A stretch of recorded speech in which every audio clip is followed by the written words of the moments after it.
The Honourable Judith Collins. To the Minister of Finance, what recent reports has he received about higher employment, consumer confidence and economic growth?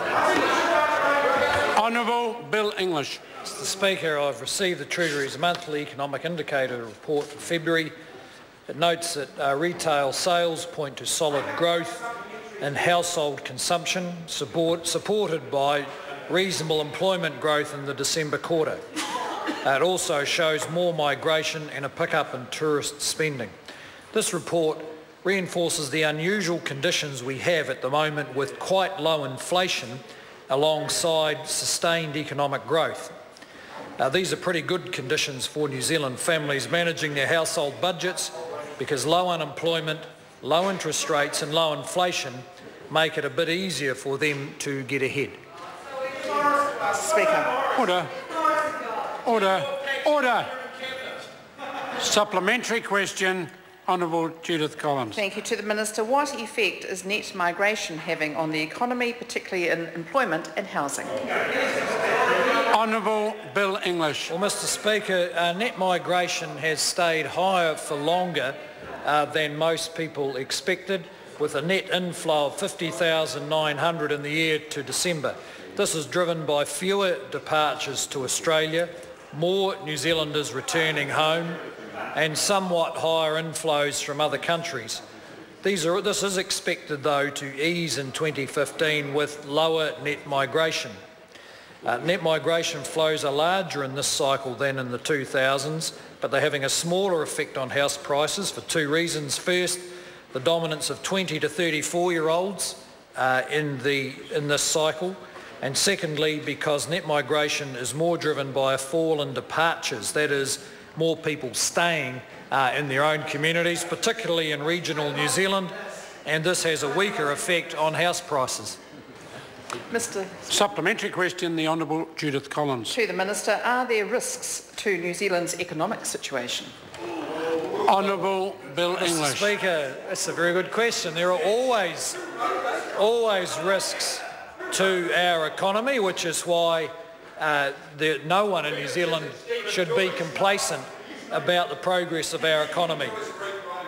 In particular, our major trading partners are critical determinants of our success. And as Australia has a higher unemployment rate, the Reserve Bank there has cut its cash rate, and there's some uncertainty about the Australian growth path. Also, in the case of China, growth forecasts have been lowered, and in the euro area, high levels of debt are going to burden their economies for some time, although Germany is doing pretty well. In New Zealand, the effects of drought might still come through into GDP figures, and of course we're expecting some kind of improvement in dairy prices, but if that didn't eventuate, that would represent a risk to the economy. Mr Speaker. Supplementary question, the Honourable Judith Collins. To the Minister, what reports has he seen on perceptions of higher interest rates and lower growth in the New Zealand economy?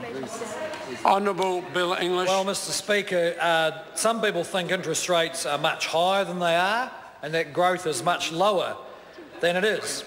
I've seen one political aspirant who was asked the official cash rate and answered that he thought it was 7.8%.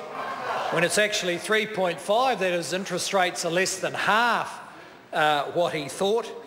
And another who was asked about growth who thought it was a bit over 0.25%, which of course is almost recession, when actually it's 2.9%, around 3%, which is moderate growth.